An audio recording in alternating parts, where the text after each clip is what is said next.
Hola, ¿qué tal? Muy buenos días. Les damos la más cordial bienvenida a este su noticiero de Net Noticias.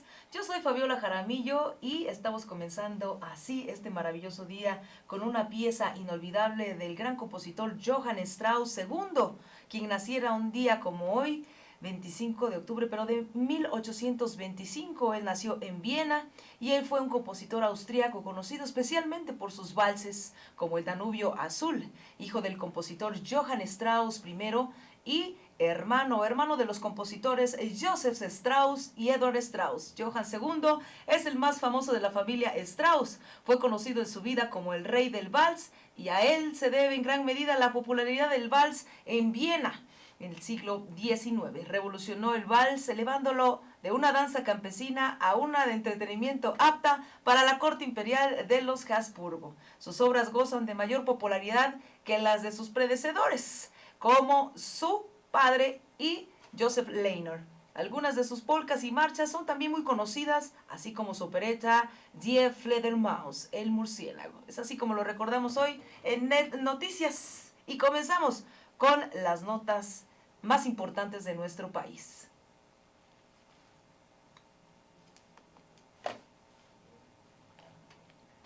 La PGR destituye a Santiago Nieto, fiscal de delitos electorales. Lozoya lo había presionado por el caso Odebrecht. Así es, 2 días después de que Santiago Nieto Castillo reveló que Emilio Lozoya Austin, exdirector de Petróleos Mexicanos, Pemex, lo presionó para que declarara públicamente su inocencia por presuntos desvíos de Odebrecht al PRI, la Procuraduría General de la República lo cesó de la Fiscalía Especializada para la Atención de Delitos Electorales, la FEPADE. En un escueto comunicado y sin dar detalles cuál fue el motivo del despido, la PGR refirió que Santiago Nieto Castillo transgredió lo dispuesto en el Código de Conducta de la dependencia que se encuentra acéfala tras la renuncia de Raúl Cervantes. Fue así como el subprocurador jurídico y de asuntos internacionales Alberto Elías Beltrán, quien actuando en suplencia del Procurador General de la República, informó de esta decisión. El miércoles pasado, como ustedes lo saben, y como le hemos informado aquí en Net Noticias, en el diario El Reforma se publicó una entrevista con el que hasta hoy el titular de la FEPADE, en la que afirmó que Lozoya le envió una carta para evitar que se le inculpara en el desvío de recursos para el PRI durante la campaña presidencial de 2012. Recuerda usted que en agosto pasado la dependencia abrió una carpeta para investigar si una parte de los 10 millones de dólares que habría recibido Lozoya en sobornos por parte de la brasileña Odebrecht se destinó al financiamiento de la campaña del PRI.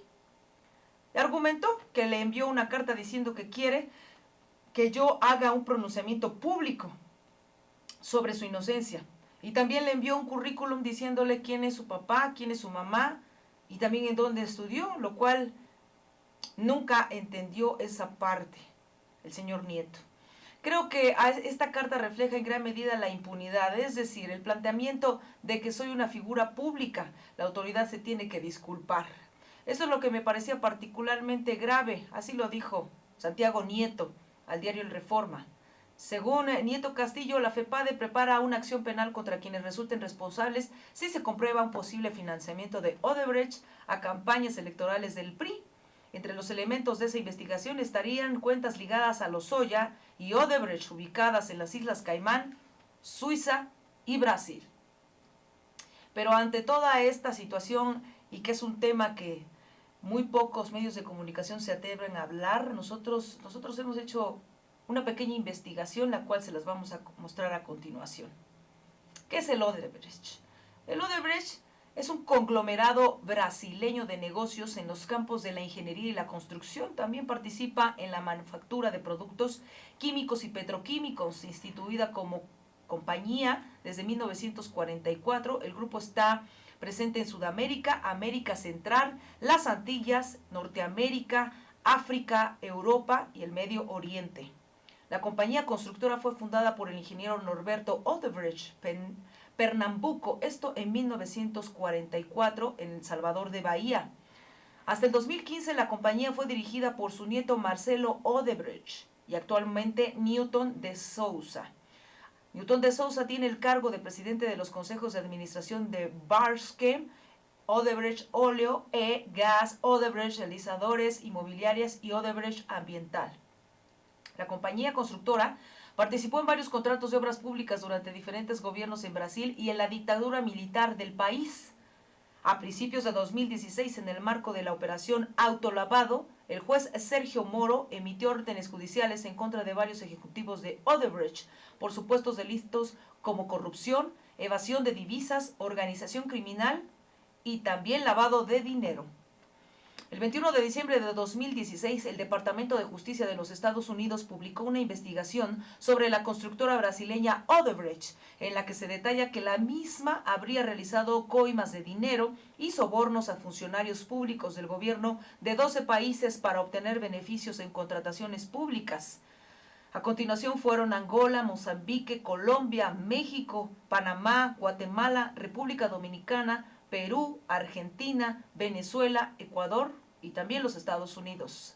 Odebrecht creó una caja y la caja se llama Caja B. A finales de los años 1980 y con el nombre de Sector de Relaciones Estratégicas para disimular la maraña de coimas, Concepción Andrade, entonces veinteañera y empleada de la empresa, fue la primera secretaria del ilegal Departamento de Sobornos, con base en Brasil, desde 1987 hasta su despido en 1992. Se marchó a casa con los registros que había levantado y los guardó durante 3 décadas. Así es, esta secretaria lo guardó durante 3 décadas hasta entregarlos a la justicia brasileña y a la comisión del Congreso encargada de la investigación. Pero vamos ahondando un poco más. ¿Qué es el caso Odebrecht y cómo afecta a cada país de América Latina? La enorme trama de corrupción del gigante de la construcción sacude a la clase política latinoamericana. Fíjese usted, en junio de 2015, la policía brasileña encargada de investigar la macrotrama corrupta de la petrolera estatal Petrobras arrestaba en su lujosa casa de Sao Paulo a uno de los empresarios más importantes, Marcelo Odebrecht. El mundo económico brasileño se echó a temblar, el mundo político también, y no han parado desde entonces de hacerlo. Los secretos que podía guardar el presidente de la mayor constructora de América Latina, con 168,000 empleados y con ramificaciones en 28 países, entre otros en Venezuela, Colombia, Perú o Estados Unidos, eran de tal calibre y de tal potencia que podían por sí solos derribar presidencias o hacer caer gobiernos en toda la región. Durante muchos meses, Marcelo, un hombre pagado de sí mismo y de carácter fuerte, se negó a aceptar el regalo envenenado de la Fiscalía brasileña, confesar lo que sabía, esto es, a quien había sobornado para conseguir contratos golosos a cambio de rebajar la condena. Pero la situación en caída libre de la empresa, sobre la que pasaba una provisión de presentarse a concursos políticos y públicos, más las pruebas recogidas por los investigadores, la carpeta olvidada de una secretaria en la que figuraban los nombres y también los apodos de los políticos sistemáticamente sobornados, constituyó una de las más concluyentes y le hicieron doblegarse. Aceptó cantar y delatar a cambio de rebajar 10 años la condena de 19 años. Con él, otros 77 altos cargos de la empresa se prestaron también a dar nombres, fechas y cuantías a la policía a cambio de años de libertad. Además de pedir perdón públicamente, la empresa también se avino a pagar la mayor multa impuesta a una compañía acusada de corrupción. ¿Sabe usted de cuánto? De 3.500 millones de dólares repartidos entre los gobiernos de Brasil, Estados Unidos y de Suiza, países que también investigaban a Odebrecht por sus prácticas corruptas. A cambio dejaba de estar proscrita y volvía a poder concursar a obras públicas. Fíjese usted, su principal fuente de ingresos. Pero una vez que las investigaciones se pusieron en marcha, nada iba a impedir que el torrente de revelaciones siguiera arrastrándolos. Desde Estados Unidos y pasando por las fiscalías locales, ya afecta fuera de Brasil al presidente colombiano Juan Manuel Santos y a varios expresidentes de Perú. Incluso ha rozado al mexicano Felipe Calderón Hinojosa. Odebrecht empleó una secreta pero totalmente funcional unidad de negocios de la empresa, un departamento de sobornos, por decirlo de alguna manera, que sistemáticamente pagó cientos de millones de dólares para corromper a funcionarios del gobierno en países de los 3 continentes. Así lo afirmó en diciembre del 2016 Sung Hee Shu, fiscal general, asistente de la División Criminal del Departamento de Justicia norteamericano. El secreto de sumario impuesto a las confesiones de los más de 70 altos cargos, incluida la de Marcelo Odebrecht, se levantó a mediados de abril de 2017 y la acertadamente llamada confesión del fin del mundo salpicó a todos los espectros de la política brasileña, cargos del pasado, jóvenes promesas, gobierno, especialmente gobierno y oposición. No ha habido en Brasil una sola campaña electoral sin una caja B, alerta un ejecutivo en una de las decenas de videos publicadas por la Fiscalía brasileña. Y eso es solo el comienzo. Se trata solo de la información del país y ninguna de las acusaciones ha sido demostrada por un tribunal. Lo que esconda la declaración de Marcelo Odebrecht, que trataba con presidentes y ministros de muchos países, es dinamita para punto de estallar. Los países inmiscuidos en caso Odebrecht son Argentina, Brasil, Chile, Colombia, Ecuador, México, Panamá, Perú, República Dominicana y también Venezuela. Pero vamos con México, que es lo que a los mexicanos nos interesa por demás saber. México. Odebrecht reconoció haber pagado millones de dólares en sobornos a altos funcionarios de una empresa controlada por el Estado mexicano. Así es. Los representantes de la constructora brasileña admitieron en diciembre a las autoridades judiciales de los Estados Unidos que el pago de sobornos se hizo entre octubre de 2013 y finales de 2014. ¿Y esto para qué? Para ganar contratos con una compañía de la que no revelaron el nombre. La Secretaría de la Función Pública, que se encarga de investigar las acusaciones de corrupción en contra de funcionarios, dijo que investigaría el caso. Pero fíjese ustedes, vámonos, petróleos mexicanos. Pemex, la petrolera paraestatal, también se pronunció públicamente en favor de revisar 3 grandes contratos que otorgó Odebrecht y por los que obtuvo 39 millones de dólares en beneficios. Entre ellos, la construcción al norte del país del gasoducto Los Ramones, de 450 kilómetros de longitud, y el acondicionamiento de un terreno donde se levantará la refinería de Tula, esto en el estado de Hidalgo. En el tiempo en que se pagaron los sobornos, Pemex era un actor central en la apertura del sector energético mexicano. A finales de enero, Arely Gómez, la titular de la SFP, dijo que el caso de los sobornos de Odebrecht a funcionarios mexicanos es una de las prioridades, pero no presentó ningún avance en la investigación. A principios de este mes, la Fiscalía Mexicana citó a declarar al exdirector de Pemex y a otros 17 empleados de la empresa estatal que participaron en contratos con la constructora. Y por su parte, la petrolera ha publicado los contratos firmados con Odebrecht. La ramificación mexicana del caso atañe incluso al expresidente Felipe Calderón, en el poder entre 2002 y 2006, con la publicación de un correo electrónico de una filial de la constructora para intentar que Lula da Silva intercediera ante Calderón para beneficiar la inversión brasileña en México. Y no para ahí, esto no para ahí. Hay muchos nombres, muchos mandatarios de alto calibre, de alto poder inmiscuidos en esta red de lavado de dinero y de corrupción. Veamos otra información. Denuncia Morena, referente a este caso, denuncia Morena a Peña Nieto y al PRI por financiamiento ilegal de Odebrecht. Morena, por su parte, ya presentó en el mes pasado de agosto, una denuncia ante el Instituto Nacional Electoral contra el PRI y el presidente Enrique Peña Nieto. ¿Y sabe usted por qué? Por haber financiado la campaña electoral del 2012 de manera ilegal. Esto fue a través de sobornos de la empresa Odebrecht, presuntamente dados a Emilio Lozoya. De acuerdo con información del periódico La Jornada, el representante de Morena ante el INE, Horacio Duarte Olivares, pidió que se inicie un procedimiento ordinario sancionador en contra del PRI y también de Peña Nieto como beneficiados por estas conductas irregulares a través de los manejos de dinero que hizo Lozoya, primero como coordinador de vinculación internacional de la campaña de Peña hace 5 años y luego como titular de Pemex. La denuncia sostiene que el partido y el ex candidato presidencial violaron la normatividad electoral federal en 2012 y pidieron que las investigaciones se amplíen en los comicios del Estado de México celebrados este año y los que están por realizarse en el próximo año, porque podría haber recursos provenientes de dicha empresa.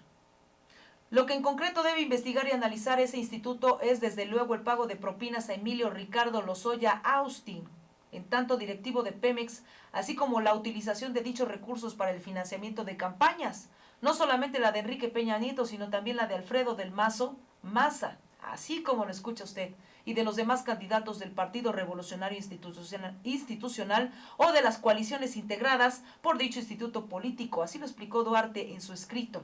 Fíjese usted, el 22 de diciembre del 2016 se conocieron los casos de corrupción de la empresa Odebrecht a partir de la investigación del Departamento de Justicia de los Estados Unidos sobre la constructora brasileña Odebrecht, en la que se detalla que la misma habría realizado gratificaciones de dinero y sobornos a funcionarios públicos gubernamental de 12 países, incluidos México. Demandó superar el secreto bancario, fiduciario o fiscal para conocer si en cualquier cuenta que tenga alguna forma de relación con el exfuncionario se generaron transferencias millonarias en una o varias exhibiciones durante los años 2014 y 2015 que provengan de Odebrecht o de Wunderblues, Credit Corp y Maini Bank. Así están las cosas. Santiago Nieto, titular de la FEPADE, es destituido por polémica en caso Odebrecht Lozoya. Vayamos más a fondo. Nieto Castillo se vio envuelto en una polémica luego de que declaró al diario Reforma que Emilio Lozoya, exdirector de Pemex, lo había presionado para que declarara públicamente su inocencia por presuntos desvíos de Odebrecht al PRI, por transgredir lo dispuesto en el Código de Conducta de la Procuraduría General de la República. El encargado del despacho de esa dependencia, Alberto Elías Beltrán, removió a Santiago Nieto como titular de la Fiscalía Especializada en Atención de Delitos Electorales, la FEPADE. Y en un breve comunicado, la PGR informó que el subprocurador jurídico y de Asuntos Internacionales, Alberto Elías Beltrán, actuando en suplencia del Procurador General de la República, de conformidad con lo dispuesto por los artículos 30 de la Ley Orgánica de la Procuraduría General de la República y 137 de su reglamento, y en ejercicio de sus facultades previstas en el artículo 18º transitorio del decreto, por el que se reforman, adicionan y derogan diversas disposiciones de la Constitución Política de los Estados Unidos Mexicanos, en materia político-electoral, publicado el 10 de febrero del 2014 en el Diario Oficial de la Federación.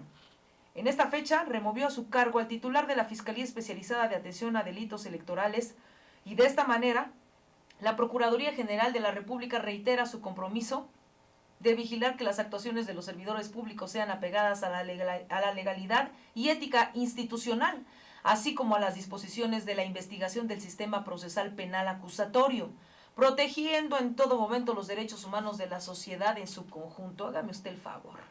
Durante los últimos días, Santiago Nieto Castillo se vio envuelto en una polémica luego de que declaró al diario Reforma que Emilio Lozoya, exdirector de Petróleos Mexicanos, lo había presionado para que declarara públicamente su inocencia por presuntos desvíos de Odebrecht al Partido Revolucionario Institucional. De acuerdo con el hoy ex titular de la FEPADE, Lozoya Austin le envió una carta para evitar que se le inculpara en el desvío de recursos al PRI durante la campaña presidencial del 2012. La dependencia abrió en agosto pasado la carpeta para investigar si una parte de los $10 millones que habría recibido Lozoya Austin en sobornos por parte de la constructora brasileña fueron destinados a financiar las actividades proselitistas de Enrique Peña Nieto.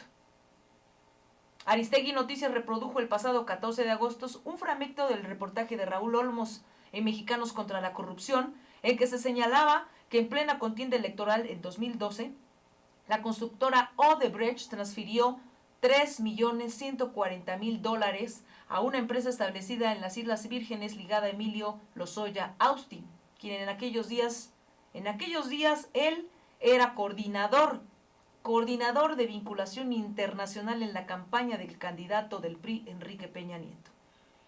Mexicanos contra la Corrupción y la Impunidad obtuvieron copia de los estados de cuenta del Main Bank de Antigua, propiedad de Odebrecht, en los que aparecen 7 transferencias a favor de Latin American Asia Capital Holding, la cual ha sido señalada por un delator de la constructora brasileña como la empresa a través de la cual se pagaban sobornos a Lozoya. Las transferencias equivalen a 40 millones de pesos al tipo de cambio de aquel entonces. El dinero fue enviado desde la cuenta 244006 del Main Bank ubicada en las islas de Antigua a nombre de la compañía Fachada Innovation Research Engineering and Development IRED, que era utilizada por Odebrecht para ocultar el pago de sobornos a políticos latinoamericanos. La misma cuenta había sido utilizada entre octubre de 2010 y febrero de 2011. ¿Sabe usted para qué? Para transferir casi $1 millón a una compañía fantasma establecida en Poza Rica, Veracruz, de nombre Blunderbussy Company, SADCB, detrás de la cual opera una red de prestanombres vinculadas al gobierno veracruzano cuando fue encabezado por el ya famoso Javier Duarte, según lo constató MCCI. El diario brasileño O Globo y la organización mexicana El Quinto Elemento Lab revelaron el contenido de la delación premiada del exdirector de Odebrecht en México, Luis Alberto Meneses Veil, en la que este aseguró que en marzo del 2012 se reunió con Emilio Lozoya y que en ese encuentro el entonces integrante de la campaña presidencial de Peña Nieto le solicitó $5 millones como pago por haberlo auxiliado en el posicionamiento de la compañía en Veracruz, en donde Odebrecht asentó su base de operaciones. Odebrecht aceptó pagarle solo $4 millones. Según el delator, Lozoya le dio el nombre de Latin American Asia Capital Holding, establecida en las Islas Vírgenes, para que le hicieran las transferencias a una cuenta que tenía en el banco suizo Gonet et Cie. Así es, y es más profundo todavía. Según Veil, aceptaron pagar el soborno porque Lozoya se perfilaba como un funcionario influyente en el próximo gobierno de Peña. Pues cómo no. A principios de 2012, constaté que Emilio Lozoya había alcanzado una posición destacada en el PRI, que disputaba las elecciones presidenciales de julio del 2012, cuyo candidato era el favorito en las encuestas electorales. Lozoya se había convertido en uno de los líderes del comité de campaña, por lo que probablemente se convertiría en una persona influyente en la administración pública del país. Así lo declaró Veil a los fiscales brasileños, según la declaración difundida por O Globo. Una vez que Peña asumió la presidencia, el 1 de diciembre de 2012, Lozoya fue designado, fíjese usted, nada más y nada menos que director de Pemex, y desde esa posición negoció otros $6 milloncitos en sobornos a cambio de obras en Tula, de acuerdo con la versión del delator citada por El Quinto Elemento.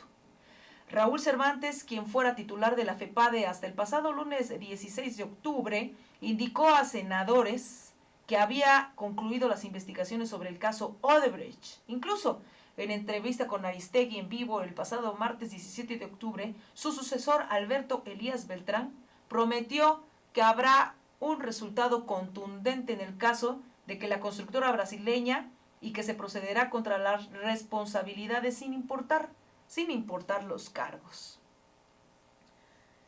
Esas son las terribles marañas que maneja el caso Odebrecht. El golpe a la FEPADE, otra vía hacia la impunidad.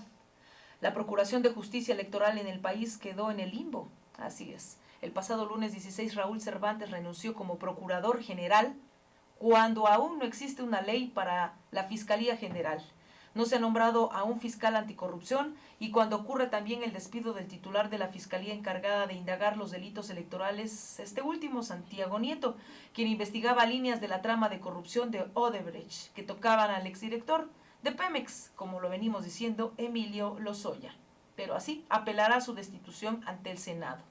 En vísperas del inicio formal del proceso de sucesión de Enrique Peña Nieto en la presidencia, la Procuraduría General de la República entró en una crisis institucional sin precedente. Así es, ahora su tercer titular en sexenio, Raúl Cervantes Andrade, ya presentó su renuncia. El presidente y el PRI decidieron posponer hasta después de los comicios la designación del fiscal general de la República. Quedó acéfala la Fiscalía Anticorrupción por desacuerdos entre el PRI y el PAN, y este viernes 20, Alberto Elías Beltrán, en su calidad de suplente del Procurador General, cesó al titular de la Fiscalía Especial para la Atención de Delitos Electorales, la FEPADE, así es, a Santiago Nieto. Beltrán justificó el cese de Nieto Castillo porque transgredió lo dispuesto en el Código de Conducta de la Dependencia y citó los artículos 30 de la Ley Orgánica y 137 del Reglamento de la Dependencia y las facultades previstas en el artículo 18 transitorio de la Reforma Constitucional del 10 de febrero del 2014. Dio origen al diseño de una nueva Fiscalía General de la República. El equipo jurídico de Santiago Nieto prepara ya su defensa para el próximo lunes 23 ante el Senado de la República, ya que la remoción del titular de la FEPADE solo le corresponde al fiscal general, ahora inexistente, y es facultad constitucional de los senadores objetar o ratificar esta decisión en un plazo de 10 días hábiles. ¿Vamos a regresarnos? Vamos a regresar.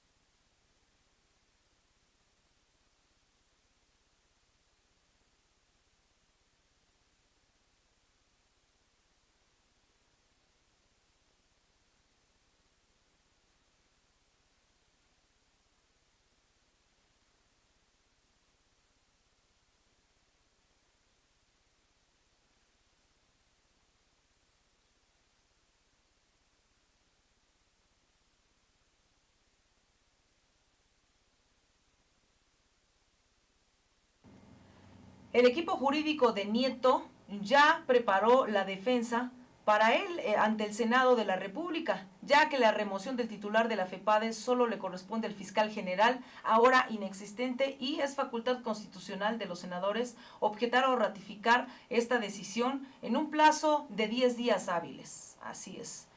Consultados por el proceso, integrantes del equipo de Nieto también argumentan que el código de conducta citado por la PGR no está publicado en el Diario Oficial de la Federación y no es una norma que pueda imponer sanciones.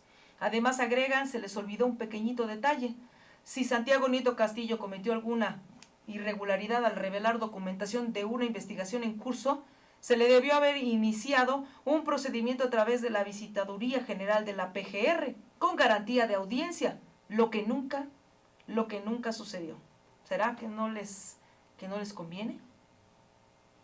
2 semanas a 1 kilómetro de profundidad para estudiar las posibilidades de vida fuera de la Tierra. Nos vamos con las notas científicas. Científicos de todo el mundo comprueban estos días cómo se vive 1 kilómetro bajo tierra, instalados en la mina de Bouvry en Reino Unido. Su objetivo es estudiar las posibilidades de vida en otros planetas. Para ello, casi 30 científicos y especialistas en instrumentación pasarán 2 semanas en las profundidades de esta mina en el noreste de Inglaterra, dentro de la 5ª salida de investigación en analogía minera que organiza la Agencia Espacial Europea. El astronauta de la ESA, Matthias Maurer, se ha unido a esta expedición que busca vida en entornos extremos, al igual que ciertas regiones de Marte. Esta mina alberga salmueras que podrían contener vida microbiana. La NASA registra a la Luna haciendo photobombing al Sol. El Observatorio de Dinámica Solar de la NASA, por sus siglas en inglés SDO, captó el pasado 19 de octubre a la Luna cuando cruzaba la vista del Sol, produciendo unas imágenes sombrías. El tránsito lunar duró alrededor de 45 minutos y entre las 8:41 y las 9:25 horas, con la Luna cubriendo alrededor del 26% del Sol en su momento álgido, que la NASA ha registrado en una secuencia de imágenes, mostrando así lo que se podría denominar lúdicamente como un fotoboom de la Luna al Sol. Nos vamos, es momento de irnos con los deportes.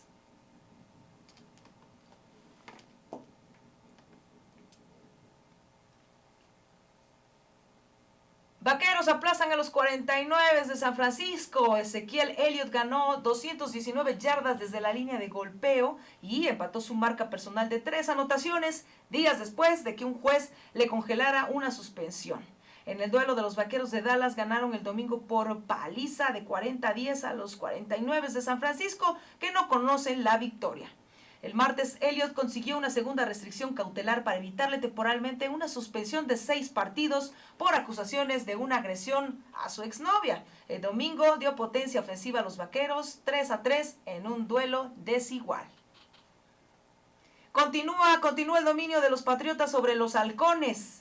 El mariscal de campo Tom Brady lanzó para 2 pases de anotación y junto con los Patriots de Nueva Inglaterra demostraron que siguen dominando a los Falcons de Atlanta, a quienes vencieron 23-7.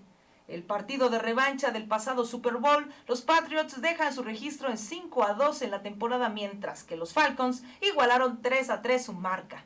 Brady volvió a poner bajo control a los Falcons luego de que en febrero pasado el partido del Super Bowl, celebrado en Houston, Texas, logró una remontada histórica y los derrotó 34-28 en el tiempo extra.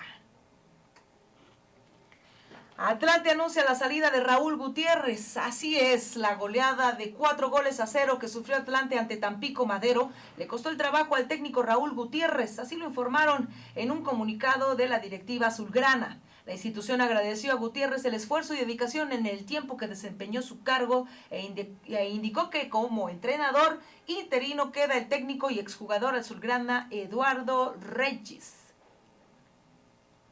Festejan en Chapala Copa Nacional de Triatlón. Con la participación de más de 300 triatletas de diferentes estados del país y diversas edades, ayer Chapala debutó como una de las sedes de la Copa Nacional de Triatlón 2017. Las instalaciones del canal de esquí Boca Laguna fueron el escenario donde la competencia inició en punto de las 7:55, esto con la participación de las categorías infantil, sprint, relevos y también olímpico. En esta primera edición de la Copa Nacional en Chapala se destacó lo hecho por la triatleta olímpico Irving Pérez, quien fue el mejor de Jalisco en la categoría élite sprintal y ubicarse en la segunda posición.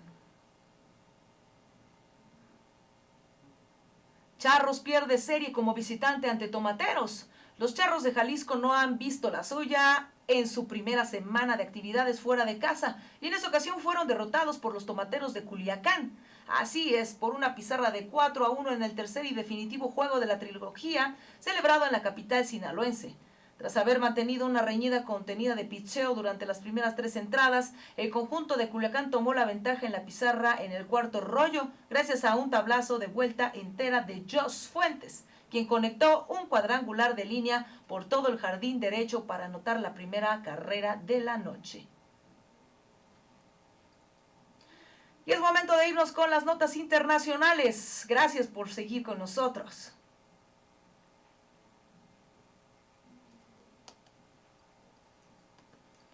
Xi Jinping, el hombre que vivió en una cueva y se convirtió ahora en el líder de China, el segundo presidente más poderoso del mundo. No hay muchos líderes en el siglo XXI que hayan vivido en una cueva y trabajado como agricultores antes de afianzarse en el poder en una de las naciones más poderosas del mundo. Hace 5 décadas, cuando el caos de la revolución cultural envolvió a Pekín, Xi Jinping, que entonces tenía 15 años, se embarcó en la dura vida rural del interior de China. La región donde Xi trabajaba como agricultor había sido un bastión de los comunistas durante la Guerra Civil. Era Yan'an, que se hacía llamar la Tierra Santa de la Revolución China. Ahora, cuando va a confirmarse el segundo periodo del poder de Xi Jinping en el Congreso del Partido Comunista, el presidente está al mando de una superpotencia creciente y confiada, pero es una nación que vigila celosamente lo que se dice de sus líderes. El Parlamento catalán celebrará una sesión clave el jueves. Así es. El Parlamento de Cataluña celebrará una sesión plenaria el jueves, así lo dijo el lunes un legislador de la coalición sucesionista que gobierna la región del noreste de España. Muchos temen que pueda esconder una votación sobre una declaración de independencia de España.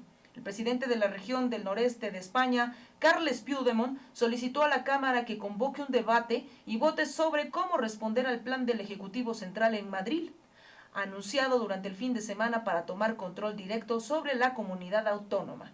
El discurso de Puigdemont fue bastante visto como una amenaza velada de formalizar la ambigua declaración de independencia que pronunció a principios de mes en sede parlamentaria y que quedó en suspenso para dar tiempo a negociaciones Madrid, por su parte, dice que el diálogo no es posible siempre que la independencia siga sobre la mesa y también está actuando para cesar a todos los altos cargos catalanes y convocar así a las elecciones anticipadas en los próximos 6 meses. Terrible la situación también por allá, por Cataluña. Nos vamos con los espectáculos.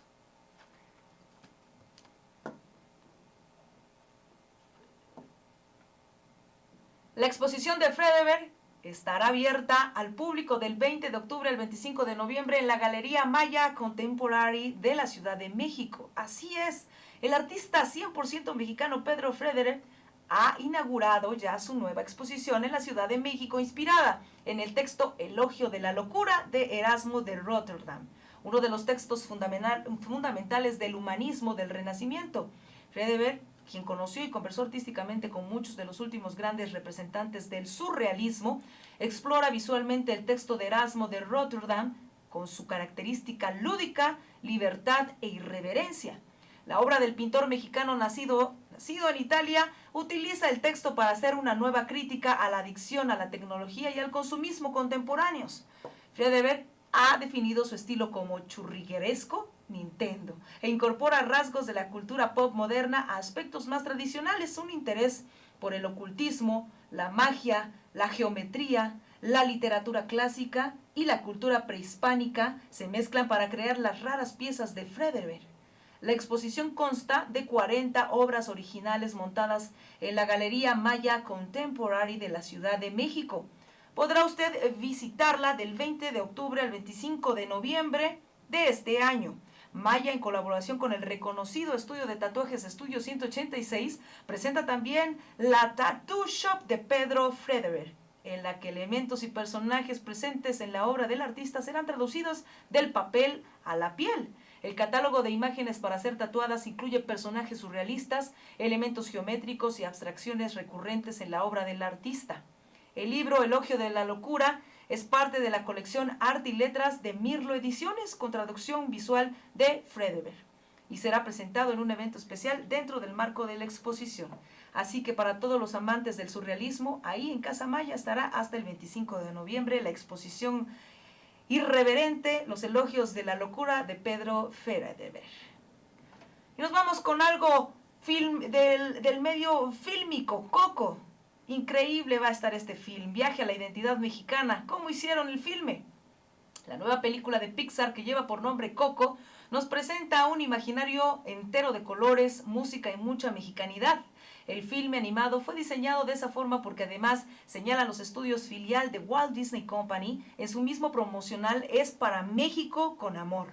Es una historia que trata de un pequeño llamado Miguel que desea ser músico y en busca de ese sueño se encuentra en el mundo de los muertos, precisamente un 2 de noviembre. El filme está lleno de folclore que remite indiscutiblemente a México y sobre todo el Día de Muertos, en el que aparecen calaveras, flores, mariachis, alebrijes, por supuesto el mezcal y hasta Dante, un perro de raza xoloescuincle. Adrián Molina, codirector del Coco, señala que lo primero en la cinta es que requirió mucha investigación para presentar una narrativa acorde y agrega, para ello tuvieron que visitar muchos lugares de México. El director Lee Unkrich comentó que querían que la película estuviera basada en lugares y personas reales, por lo que era importante conocer y ver a nuestro país en toda su extensión, admirar las diferentes culturas que se entrelazan día a día y conforman lo mexicano. La productora Carla K. Anderson señala que también experimentaron los colores, olores de nuestra comida, asimismo conocieron la arquitectura, el papel picado, los alebrijes, etc. En general, indican las personas involucradas en el diseño y creación de Coco que los viajes de investigación y conocimiento en México inspiraron no solo los aspectos de la película, sino que inspiraron la historia y la importancia de la familia. El compositor de la música, Michael Giacchino, comentó que ellos querían que la música se sintiera como de otro mundo, por lo que utilizaron muchos instrumentos autóctonos de nuestro país para crear la música de Coco. Germain Franco, letrista de la música, indicó que se necesitaron más de 50 músicos, los cuales grabaron en Ciudad de México, tocando todos los tipos de ritmos, desde banda, norteño, jarocho y mariachi. Es importante mencionar que Coco será estrenada a nivel nacional el próximo 27 de octubre. Así que a estar pendientes para ir a ver el estreno de Coco. Definitivamente promete ser un film que nos hará sentirnos más orgullosos de nuestra mexicanidad. Nos vamos con el video viral. Antes de despedirnos, por supuesto se los mostramos con todo gusto. Una bebé sorda sonríe y llora al escuchar a su madre gracias a un dispositivo. Decirle te amo. Imagínense usted lo fuerte que debió haber sido. Vamos a disfrutar del video y regresamos con ustedes. No se muevan.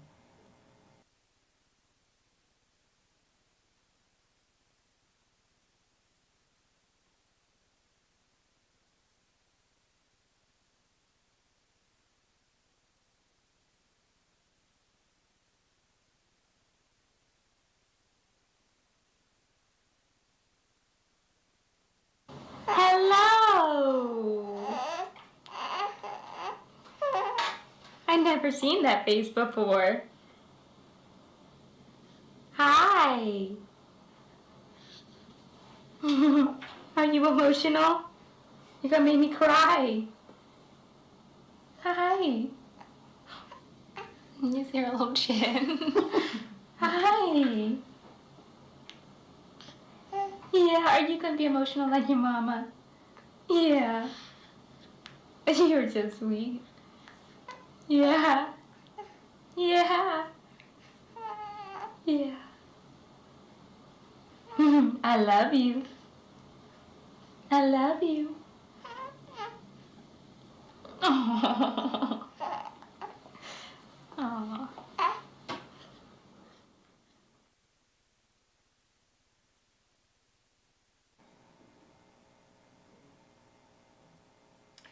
En su cuenta de Instagram, la madre de Charlotte escribió todo el dolor que sentía al saber que no me había escuchado decirle te amo. Los últimos meses desapareció instantáneamente en ese momento.